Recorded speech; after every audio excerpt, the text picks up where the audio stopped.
first, always with the intros. I appreciate you guys for watching, but I gotta I actually got some names for specific parts of my little community that I'm building here.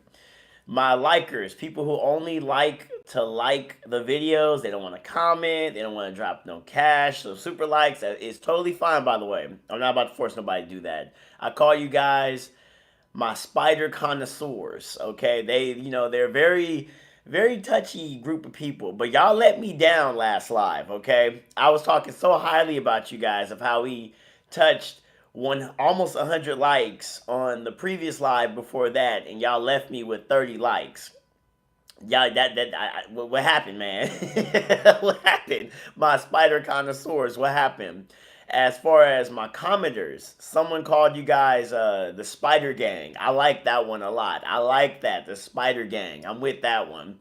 So my Spider Gang, they came for me. I said that we had 5 comments on the last live, and they came back with 10. And somebody asked a question in that one. They said, when should you join your first kickboxing fight? And my answer to that is when you are ready.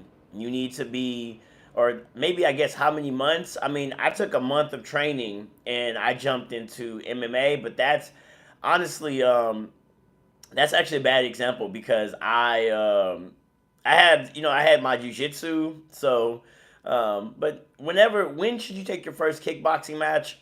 It's when you're ready and when your coaches believe you are ready. And that's the intro for that. By the way, for the people that are coming in, drop a like. Also, if you want me to answer a question, just go ahead, start commenting away. You guys should know the drill by now, but I'm going to always remind you guys, I will read the comment section after I'm done talking about the topic of the day.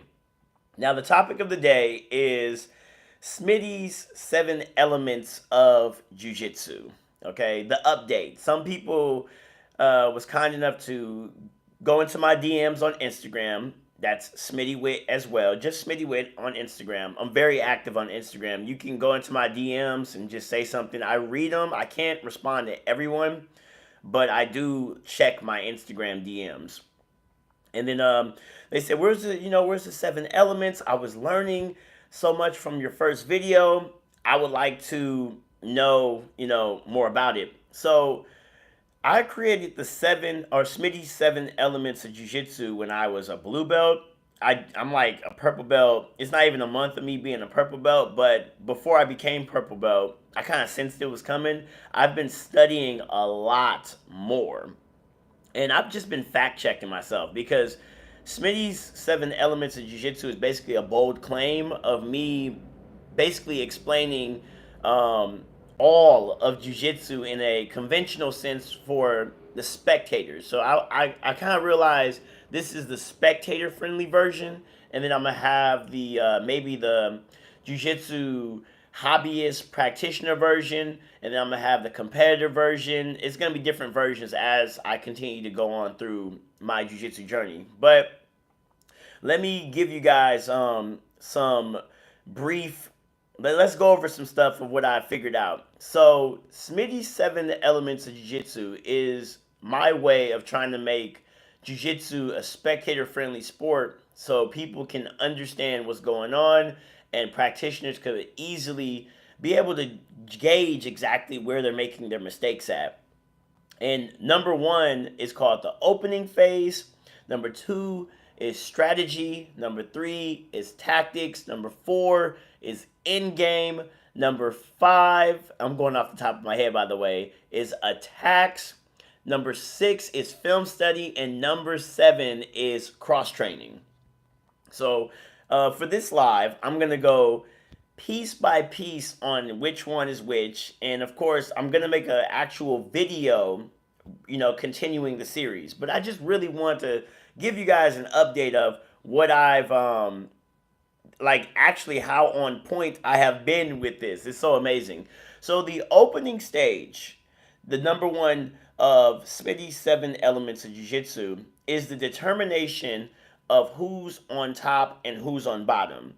I want you guys to know that this 7 elements of Jiu-Jitsu, it basically goes into MMA. It also checks out for self defense.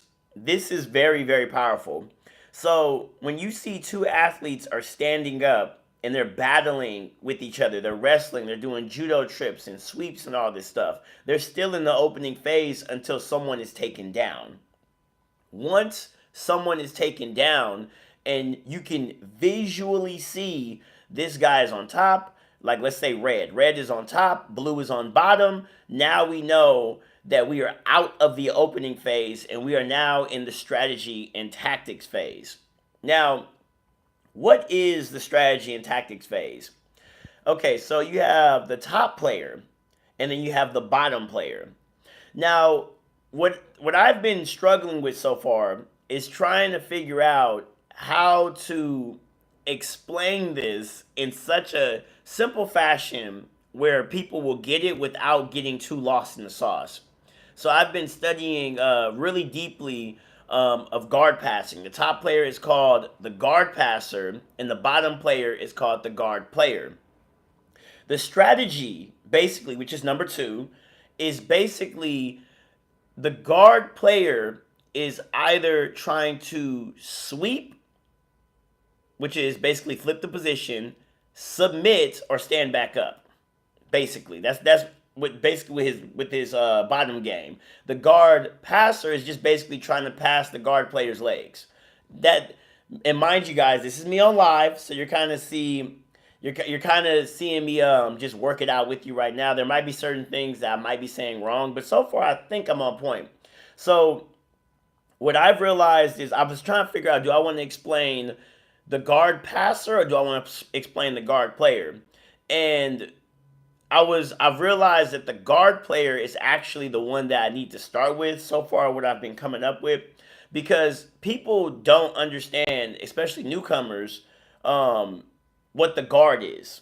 When people first come into jiu-jitsu, one thing that makes jiu-jitsu so unique is the guard and this is why I don't understand why people penalize or talk down on butt scooters. Because the one thing that makes jiu-jitsu unique of all martial arts, like for example, let's talk about karate. Karate has that jumping in and out motion. They got the blitz. They have these very dynamic snap kicks. There's certain things in karate that makes karate unique, right? Muay Thai. There's certain things in Muay Thai. They're really like explosive. They have the elbows. They have the knees. They have the leg kicks. The leg kicks are unanimous, or what's the word I'm trying to say? Or it's synonymous with Muay Thai. Boxing is known for its elusive head work. It's only hands. So when you look at jiu-jitsu, for example, what makes jiu-jitsu so unique is we do have a vast amount of submissions, but the guard is what makes jiu-jitsu one of the most unique of all the martial arts. So the question is, what is a guard? And this right here, I feel like I haven't seen online, no one simply explain what the guard is. Let me get some water. The guard is your legs. That's basically what it is. The guard is your legs.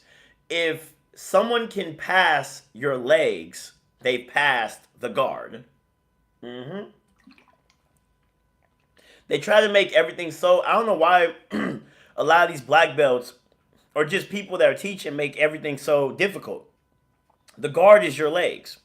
It's if you can keep the sole of your foot in, this is a simple example, but if you can keep the sole of your foot on someone's chest, like or like in front of someone, they will never pass your guard. Sorry if you guys hear.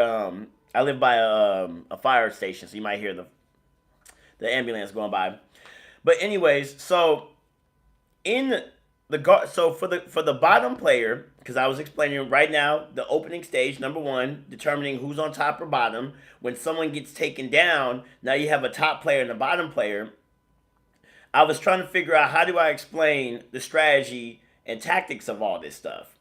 And for guard players, and this is the part that I was trying to get to explaining, the guard player there's four conventional guards. You have closed guard, you have half guard, and then you have open guard, and then you have dynamic guard, dynamic open guards.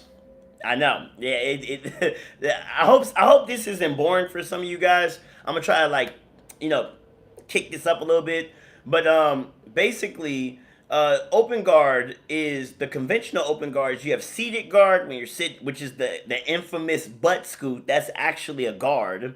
And then you have supine guard when you're laying on your back, like the person is not in between your legs, or they're not entangled with your legs, but they're basically messing around with your legs trying to get around you. That's supine guard. Dynamic open guards is stuff like De La Hiva, K guard, what else? The waiter sweep, all that stuff. Like that's dynamic open guard. And this is the stuff that I'm coming up with. Now the guard passer needs to know, he needs to be aware of all of these guards, right? And that's when we go into the tactics phase, okay? So the tactics phase, which is number 3, is the guard passer needs to get past, and there's different types of ways for the guard passer to get past these specific type of guards, right? And when the guard passer is trying to get past these guards, that's when you have guard retention for the bottom player, and then you have the guard passer. So I'm not gonna get to. We can be here talking about the strategy and tactics phase forever. But let's say if the guard passer passed the guard, which is the legs, he passed the bottom player's legs. Now we have gone into the end game, which is number 4. So we have the opening stage. Let's look at it from the eyes of the top player. They're wrestling with each other. The top player, the guy red, took blue down, and now he becomes the top player, red. So red is the top player. He's dealing with all these different types of weird legs, and he passes the bottom player's legs. Now we're in the end game, which is the pin system of Jiu-Jitsu. Now when I teach Jiu-Jitsu, this is where I start off with people in the end game. The end game is basically the pin system of Jiu-Jitsu. There is a pin system. There are 7 pins of Jiu-Jitsu. Make sure I ain't sweating.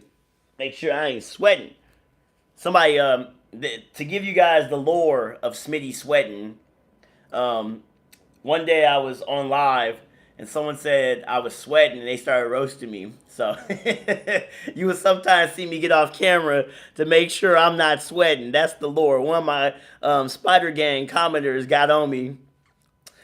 I could take jokes. Some people think I'm very egotistical. I love jokes. But anyways, back to what I was saying. There's 7 pins of Jiu-Jitsu. This is what I teach people. And I know that sounds very complicated, but when I finally show the 7 pins of Jiu-Jitsu and how it goes in a linear clockwork fashion, it's probably the easiest thing to teach someone. That's the first thing I do. I teach them that. And to give you guys, people who are curious of what the 7 pins are, which is the end game, you have, just off the top of my head, you have side control. Somebody should write this down. You can go look it up yourself or go into the gym. You have side control, judo side control. Okay, that's when you when judokas slam someone, they fall as if they're like sitting on a couch and they're facing the person's head. That's judo side control. Then you go to north south. Okay, that's number 3. Then you have twister side control. Now, twister side control is a 10th Planet thing. You should go check it out. But basically, it looks like judo side control, but it's facing their legs and not their head. Okay? Then from twister side control, there's knee on belly.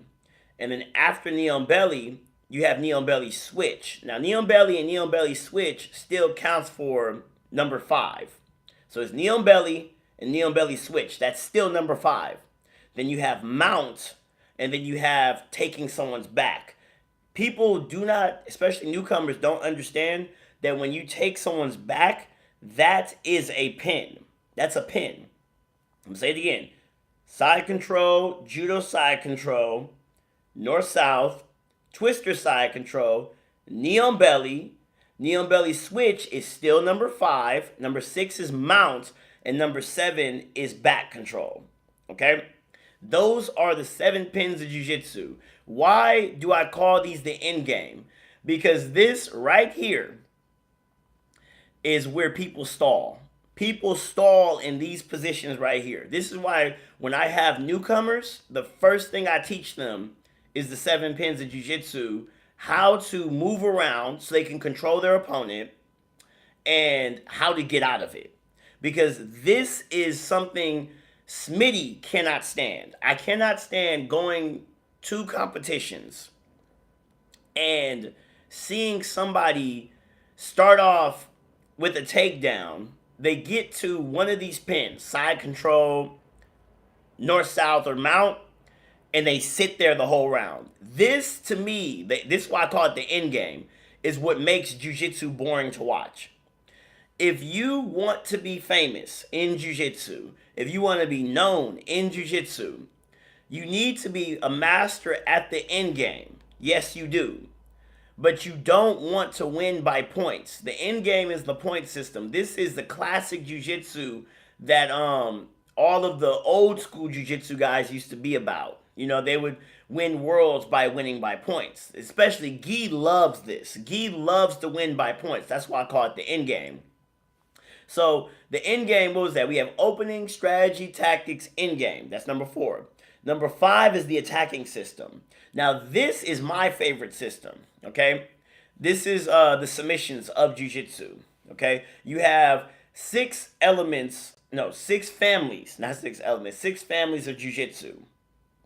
I said that completely wrong. You have 6 families of submissions. Now, what I have learned for the 6 families of submissions is that they change depending on the sport that you're doing it in. So if you are doing sports jiu-jitsu, for example, right? The hierarchy of what is the most effective submissions are different from the hierarchy of the most effective submissions for MMA. And I bet you the hierarchy of most effective submissions for self-defense also changes. Now I'm about to go into it. So for sport jiu-jitsu, the 6 families of submissions, the number 1, like if you master this, you will basically run through everybody. The back. The back is king in sport jiu-jitsu. That's number 1. Number 2 is leg locks. Number 3 is arm bars. Number 4 is guillotines. Number 5 is triangles. Number 6 is kimuras. Now watch this. For MMA, number 1 is still the back, but number 2 is guillotines. For MMA, number 2 is guillotines. It's not leg locks. I believe leg locks is actually the last most effective in MMA. You know? So you have number 1, the back. Number 2, guillotines. Number 3, arm bars. Did I say that? Hold on. Did I say that for the, let me go back to sport jiu-jitsu. It's the back, leg locks, arm bars, guillotines. There we go. Triangles and kimuras. For MMA, it's the back, it's guillotines, arm bars, and then it just falls all the way down to, like, I think triangle chokes is number 4, kimuras is like close to number 5, and then leg locks is the last, like, most effective one. You know, like, and then maybe for self defense, I think I don't think the back is the most effective for self-defense, in my opinion. You don't want to be rolling on the ground like with someone's back. I mean, there are some like a bunch of street fights and stuff that I've seen with someone having, like, you're like on someone's back, but in my personal opinion, I think maybe like guillotines, like front headlock positions and stuff like that. I do believe that might guillotines might actually be the best one for self defense, or maybe Kimuras. But that's another time. We'll talk about that. Anyways, so that's the attacking system. The attacking system to me is what makes um, different types of jujitsu artists. Okay, so if you have a jujitsu guy that's really good at the end game system, that's all they're good at. These are the guys that are going to the UFC, and these are the guys who are getting beat up and making people believe that jujitsu is not effective no longer in the UFC. But you have submission artists like Charles Oliveira, and these are the guys who are very, very dangerous off of they can get submissions. It seems to get submissions anywhere. That's the type you want to be. This is the type I identify myself as. And then so now we're gonna move on for that. We have number after, let me see, we got the opening stage, we have the strategies, we have the tactics, we have the end games, we have the attacking system. Number 6 is film study. You need to understand this. You have to study jiu-jitsu. Jiu-jitsu is a thinking man's martial art. Okay? When you understand this, there's a certain point where you're gonna get to peak shape. You're gonna have the best cardio. You're gonna have the best strength you could possibly get, right? But what really puts you apart in all of this is you studying jujitsu. Jujitsu is akin to chess, okay? In order to get better at chess, you must study. You have to study. And what are like ways to study jujitsu? You can either go on, I would say, like UFC Fight Pass. There's a bunch of old EBIs that you can watch. You can go on Flow Grappling. One thing I hate that if Flow Grappling ever allows me to go in their in like their promoting room and they let me tell them what they need to do, I could make their whole just interface much more easier to for people, for jiu-jitsu grapplers. Because when I pay for Flow Grappling, number one, these guys are way too damn expensive, but they mix the gi with the no gi. I don't want to watch gi. I want to watch no gi. But whoever owns that doesn't understand jiu-jitsu very well. There's a lot of jiu-jitsu people that don't understand jiu-jitsu, but you could go on Flow Grappling and you could watch other grapplers, or you can go on BJJ Fanatics, which is what I typically do. And you need to study. You need to study jiu-jitsu. This is a thinking man's martial art. Trust me when I tell you that. You're gonna get to a ceiling, and you will not get better if you don't study this stuff. Trust me when I tell you that. You will not get better. There's no other way. You need to be a nerd at this art. So, film studies number 6, and then number 7 is cross training. So, just like how I was explaining how you need to study, because you need to actually watch. Still, at the end of the day, you need to go get in peak shape. So cross training could be you go to the gym, or you go learn karate or some type of stand up martial art. Maybe you can go practice wrestling. You need to do something else outside of jiu-jitsu, because that right there, the cross training is like that element that you bring into your jiu-jitsu is gonna make you think outside of the box. So that right there is the update to Smitty's 7 elements of jiu-jitsu. Of course, I still am continuing on with the series, but these are the things that I've been, I would say, for example, I've just been fact checking myself. I'm just trying to make sure I am on point. And by the way, guys, if you're just coming in, we're about halfway. I'm almost done with this point. I know this was probably a long yap session. Please like the video. I appreciate you. Thank you, thank you, thank you for watching this. Like I always say, I got people who don't want to comment. They don't want to drop money. You don't have to drop money. There's different like commenters. So I call these guys my connoisseur spiders. They just want to like. They just want to just chill and watch the video.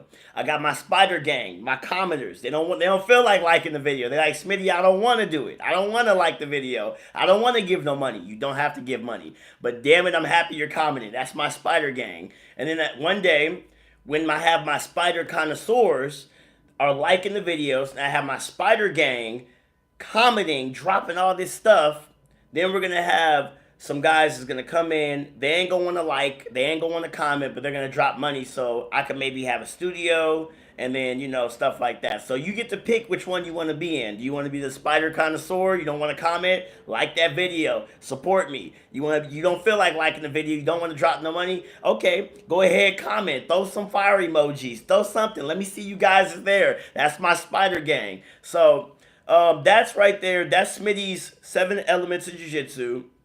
And it holds up for MMA too. I got to I can go through that entire system that I explained to you guys, and I can show you guys how it works in an MMA fight. If you go learn Muay Thai, if you go learn boxing, Smitty's 7 Elements of Jiu-Jitsu still holds up in whatever martial arts you're doing, self-defense, anything. This right here allows Jiu-Jitsu to be, because Jiu-Jitsu is a symbiotic martial art. It will connect into anything you want. And this goes into my new theory, and this is what I've been slowly pushing out, which is Jiu-Jitsu is a stand-up martial art. I believe Jiu-Jitsu is a stand-up martial art. And this is, if you only do Jiu-Jitsu in terms of the grappling, you are what I call a Jiu-Jitsu grappler. And if you learn striking, you are what is known as a Jiu-Jitsu fighter.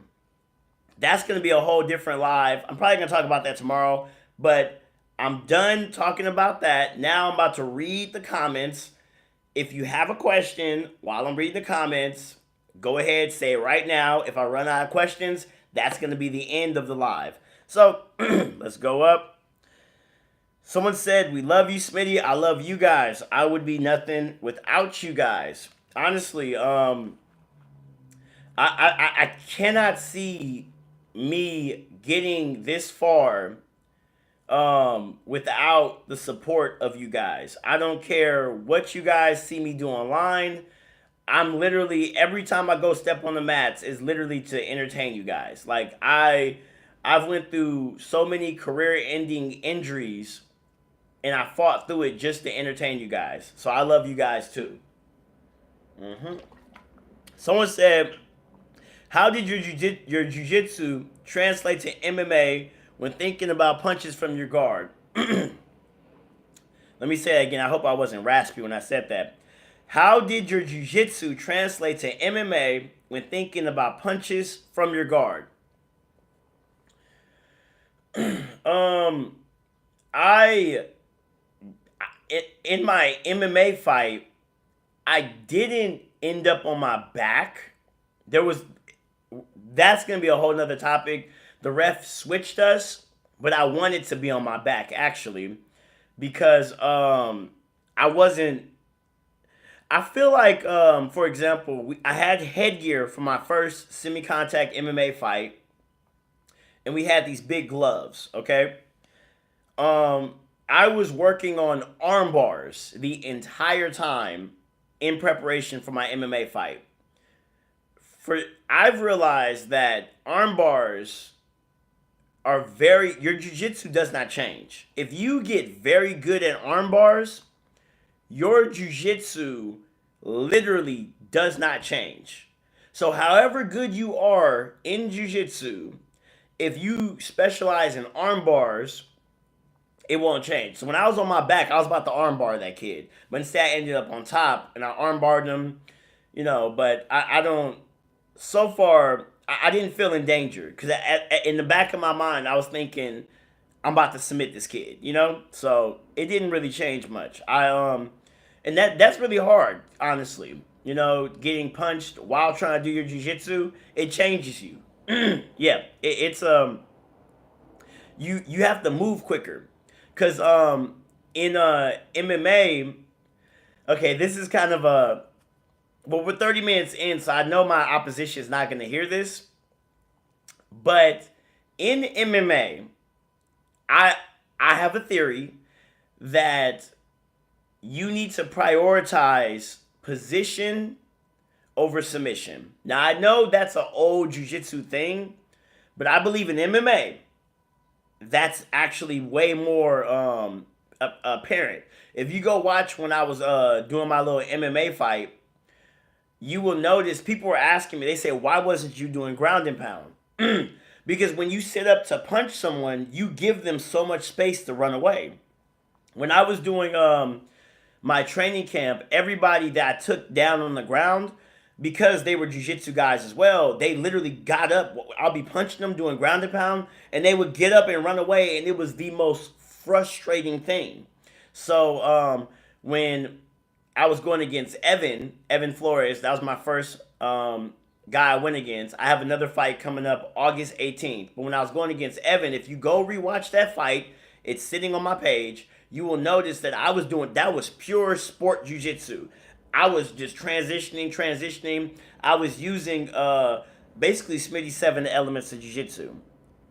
So someone says, Smitty, you're gonna be at CGI. I think you're talking about CJI. I be saying CGI. No. I just turned purple belt, so give me a year, and I'm gonna be at all of the major events. Mm-hmm. Give me a year. Like, just give me a year. Let me compete at purple belt. I already have a purple belt super fight coming up July 19th. So just let me deal with these purple belts right quick. Let me see how purple belts compete, and then I'll go to like ADCC trials and CJI and IBJJF. Just let me see how these purple belts move first, and then I will do all the other stuff that you guys want me to do. I plan on doing everything you guys want me to do, but I'm taking my time. That's going to be another live I'm going to talk about, which is called Put Yourself in Winning Positions. That's going to be a whole different other topic. Someone said, the best grapplers of all times for you. I'm a big Gordon Ryan fan. I know a lot of people hate Gordon Ryan, but I like Gordon Ryan a lot. So Gordon Ryan was the one that made me believe that I could be, because I remember there was an interview on Flow Grappling where Gordon was talking about that he was struggling to make jiu-jitsu mainstream or be that social media appeal. And he said he hopes someone can do it. And for me, when I seen that, I was like, okay, well, at the time, I didn't think I could be the world's best grappler. Now I have that belief, but I was thinking, okay, well, I could fill that void. I could be the best social media grappler. So Gordon Ryan for me, I like Gordon Ryan a lot. I like Eddie Bravo. But who's the best grappler of all time? Like I'm gonna say Gordon Ryan. That's what I'm gonna say with that. Marcelo Garcia also, I know everyone talks about him, but Marcelo Garcia was the one who made me believe that I could take on giants. If anyone knows who Marcelo Garcia is. How many hours a week do you train? I'm starting to get sore from 5 hours a week. Okay. What I do is I train 3 times a day. I train 3 times a day. I train in the morning striking. I train in the evening jiu-jitsu, and I train at night at the gym. Solo training at the gym. That's my homework. How do I do that? I take naps. I have a rule, excuse me. I have a rule that if I do not take a nap, I'm not going to go to training. You're sore because your recovery is not good. The way you're recovering your body, your when you get done training, do you go to the sauna? So like in the morning when I get done training striking in the morning, I go to the sauna and then I take my nap. What do you do after you get done training? You know? So um that's probably what, and yes, I do be sore, but you need to okay, I always tell people this. This is like my best analogy. Imagine your body is like a balloon. So I know everybody has done this with a balloon before. If you keep on putting air in a balloon, eventually that balloon is going to pop, right? Your body is, each time you train, it's like blowing air in a balloon, okay? And if you do not do any recovery methods, even if, like, let's say today you took it light, you're still blowing air in that balloon. And because you're not doing no recovery methods, eventually that balloon's gonna pop. So keep that in mind. If you go to sleep early, right, or take naps, it's like letting air come out the balloon. You're letting your body rest. You gotta let your body rest, you know? So you can train 5 hours a week or five, however long. You can do whatever you want. But what is your recovery method? I swear by the sauna and I swear by naps. Sometimes I smoke a little bit of the Jane Jane, the Mary Mary. I use that to meditate and go for naps. Also, the quality of food that matters too. Yeah. So someone says, "I want to see you wrestle in a car." I've seen that. I, I want to do that too. I would go crazy in the car. I would go crazy in the car. I grew up not my whole life, but there was a period in my life where I grew up homeless and all we did was sleep in the car. You don't want to see me in the car. um, is 50 too old to learn jujitsu? There was a live stream where I talked about age in jujitsu. There's also a video right now on my page where I talked about what's the best age to start jujitsu. I don't think 50 is too old. I think you're at your peak because you're thinking about jujitsu and you feel like you're ready. You need to jump in it now, right now, and don't wait too long, young man. Don't wait too long, young man. Okay, wrist lock the world. I want to get good at wrist locks. I would love to hit a wrist lock in competition. Positive vibes. Thank you. Thank you. Thank you. Such good advice. Thank you. What state you're from? California.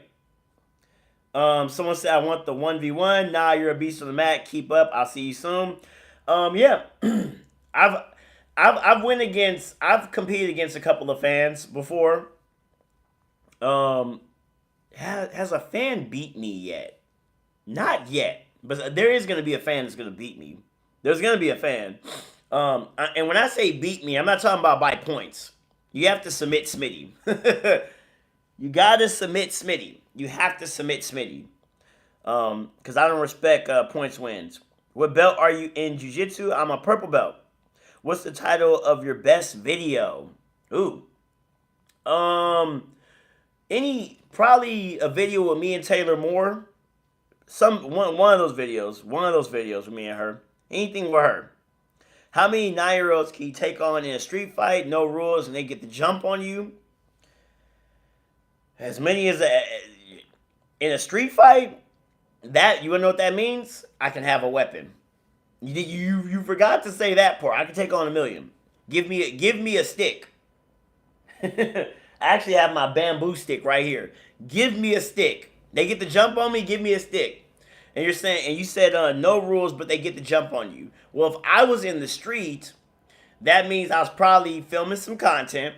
This is the scenario I'm thinking. If I was on the street, I was probably filming some content. There's some new content that I'm about to be filming or showing and posting real soon.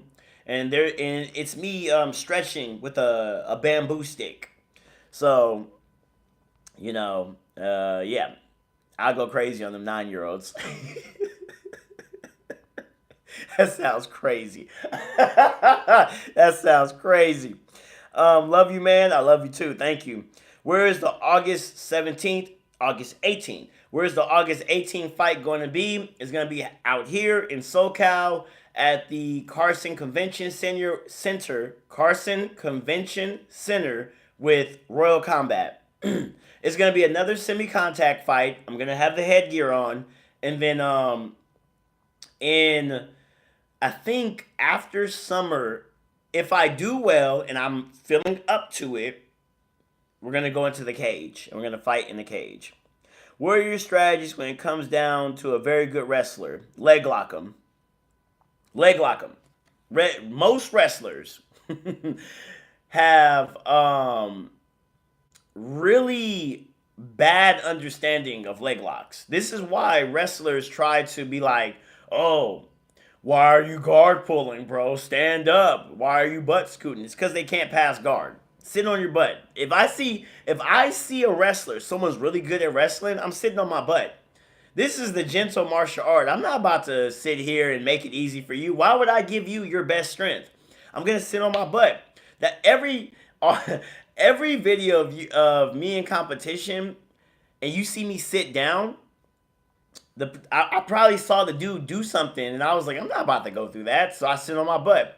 Also, a guillotine. If you have a really good guillotine, all you have to do is stand up, upright, keep your hand down, and wait for them to shoot. Wrestlers, like, if you stand upright, it's like in their DNA. They just gotta shoot for the takedown. And the moment they come, guillotine. There's a video of me doing that too. I went against a wrestler, and I was just like walking to him upright. I was waiting for it. He shot, guillotined him. It was one competition. It was at Grappling X. Yeah. Let's continue. Bravo. I don't know what that means. I need to learn Portuguese, man. Hey, Amanda. How are you doing, Amanda? Johnny Bam. Yeah. It's been a privilege to watch your skill level increase. Thank you. I've been trying to get better for you guys. I'm constantly trying to get better for you guys. Constantly. Trust me. Doing your MMA matches, if UFC offered you a contract, would you take it? Yes, I would, but I would tell Dana White to put me through a proper training camp. Put me like don't throw me in with the Lions. Like I said, you gotta put yourself in winning positions. Don't give me a guy with 10 fights in the UFC on my first fight, because I'm still kind of green. I would take it, though. If they gave me a UFC contract, I'll take it right now. Yeah, I'll take it. Hell yeah, I'll take it. Do you have a separate jobs supporting you financially? At first, yes, I did. I did at first. Started training myself 2 years ago in New York. There's so much, yes. What if it's a hot air balloon? Laugh out loud, just kidding. Yep. KK, Spidey Crew, Spider Gang, Spidey Crew, whatever y'all want to call it. My commenters, you guys are called the Spider Gang, the Spider Crew. I'm going to let you guys figure it out. But because my people that like the video, since they don't like to comment, I call them my spider connoisseurs. They're my little bougie watch time guys. And I love them to death because they're here. And they watching, but they don't want to comment, and that's fine. That's my little connoisseurs. But my Spider Gang, I'll let y'all figure out what y'all want to call yourself. Batman, I'm joking, man. You're really cool. Oh yeah, nah, I'm chill. I'm a chill person. I hope these lives allow you guys to see how really laid back I actually be. I know, like, online, because it's kind of funny. People be telling me, like, oh, you're cocky and you're this, and I'm like, you don't know me. Like, shut up. You don't know me. How would you handle a bear fight? I wouldn't. Do y'all know how strong a bear is? I would try to fight the bear. I well, if I wouldn't run, I need a weapon. Give me a weapon. Y'all don't know how dangerous I am with a weapon. It's so funny. Everyone thinks like when they imagine Smitty in a street fight. Um, so someone I hate this person's car, but when someone imagine like when people imagine Smitty in a street fight, they think I'm just like about to break out all these techniques. If I ever made a martial art movie, right, where this character is like deadly, right, in martial arts, and every time he gets into a fight, like the first scene, it'll be like a gang of people coming up to him, and they're like, oh, they're gonna try to fight this guy. The first thing he would do is literally start running.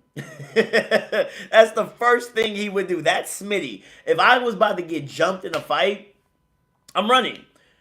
I am going to run. You guys have to catch me first. And if you guys followed me long enough where you guys are still on my tail, I know I can turn around and fight you guys. Because most people, when it comes to street fights, don't have cardio like I do. So now that that you guys are tired, and I'm not tired, now we can fight. But I'm not gonna fight you guys hand to hand. I'm gonna pick up a weapon. I don't know why. Like martial, like I know honor and all that other stuff, but there's no honor in the street. I'm playing dirty. I'm playing dirty. I'm grabbing stuff. I'm throwing stuff at you. Like, I don't know. That's me personally. That's me personally. Do not, I don't care how good your striking is. Don't make it fair. No fair fights in a street fight. I endorse that. No fair fights. Absolutely not. You have to go home. You want to live. I've heard too many stories of black belts getting deleted, hurt, destroyed. Like you could do it. You could even like I dislocated my shoulder dealing with some idiot in a gym because but I was tired though. That whole live of me explaining what happened to my shoulder, it's called Bouncing Back from Injuries. You guys can go check that out. I'm not gonna explain that again. But you gotta put yourself in winning positions. That's gonna be the next topic. Who do you think has better jiu-jitsu? Pantoja or Charles Oliveira? Charles Oliveira. Charles Oliveira. Is there an ideal size for jiu-jitsu? I feel like if the opponent is way too small or way too big, then some grapples become hard to perform. Mm. Um, I think having a small torso and a long legs and long arms. I think that right there, that's me actually. I have long legs, I have a short torso, and I have like medium arms. So that did not answer your question at all. But the ideal size, I don't know. It depends. Jiu-jitsu is all about making things work for you. So the ideal size, I'm not sure. Someone said, "How much do you usually bench, or do you bench?" This is the funny thing. When I go to the gym, I just finally started lifting weights again. It's so funny to me. It's all these dudes lifting weights and stuff, and when I take off, because I wear like a tank top, I take off my shirt and I have my tank top. I have like these big shoulders, like defined shoulders. And I'm seeing these dudes, they're like lifting like two plates, and which I think two plates is 225. They're lifting like 225 pounds. And then you'll see me rack on like 25 pounds. Like, what is that? 90, the bar is 45 pounds. And then you add 25, 25. What is that? Like 115 pounds or something? That's typically what I do. I go like really, because when you do martial arts and you train all day, in my opinion, some lifting is gonna help you out. So if you walk in the gym, if any of you guys ever catch me in the gym, you're gonna see me doing really really light weights. You see, like I do high reps, low weight. That's what you're gonna catch me doing. So Actually, no, I don't do. I don't even do high reps no more. I do low reps, but I do it really slow and controlled, like really slow and controlled. Because I got done working out all day. I'm not trying to hurt myself, but I want to do something though. Um, Someone said I need to get in the gym. I've been lazy. It's okay. It's okay. It's okay. It's hard to get into the gym. Like especially if you've been training all day or honestly, it's just hard to get in the gym sometimes. You got work, life, you know, you don't feel like doing things. Yeah, I understand. All right. You say I work a lot. Exactly. Exactly. Okay. Send to Brazil. Send to Brazil a hi. You know, my Brazilian audience, I have a big Brazilian audience, and I really want to tap in with you guys. I'm going to start learning Portuguese. I'm going to start learning Portuguese, man. I have a huge Brazilian audience. They love me, and I can't communicate with them. All right. Love to see you do some curls. Yep. How much should a good gym cost? Okay, if we're talking about a public gym, um, that it depends. It shouldn't be a lot. It shouldn't be a lot. A martial arts gym today, Jiu-Jitsu is like $200 in California. In California, in California, SoCal, California, it's like $200 typically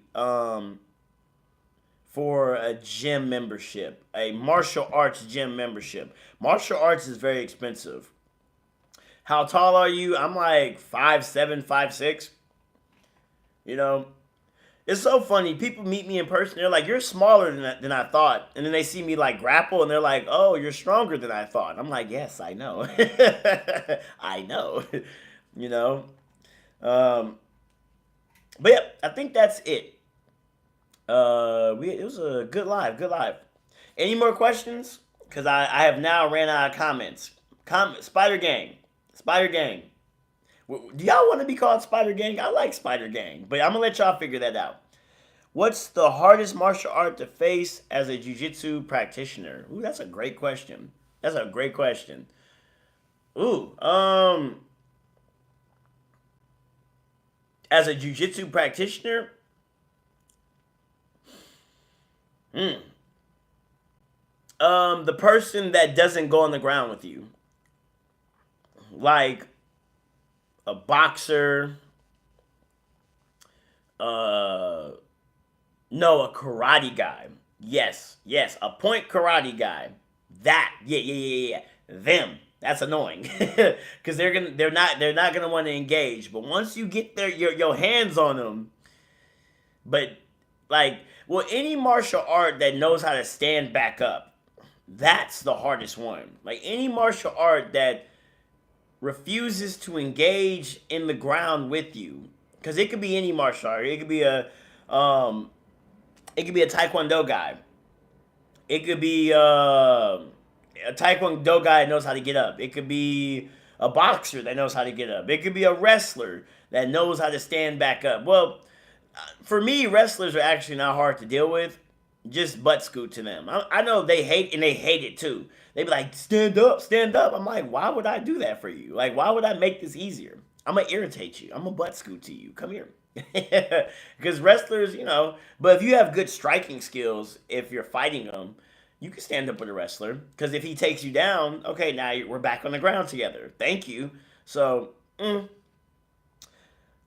me see. I think, how do you feel about bum fights? Not sure what you're asking with that one. I'm sorry. All right. I think that's it. Thank you guys. This is a healthy live. Yeah. All right. You guys take care and happy Friday. You guys be safe out there. Please be safe. Don't go try to be a damn hero.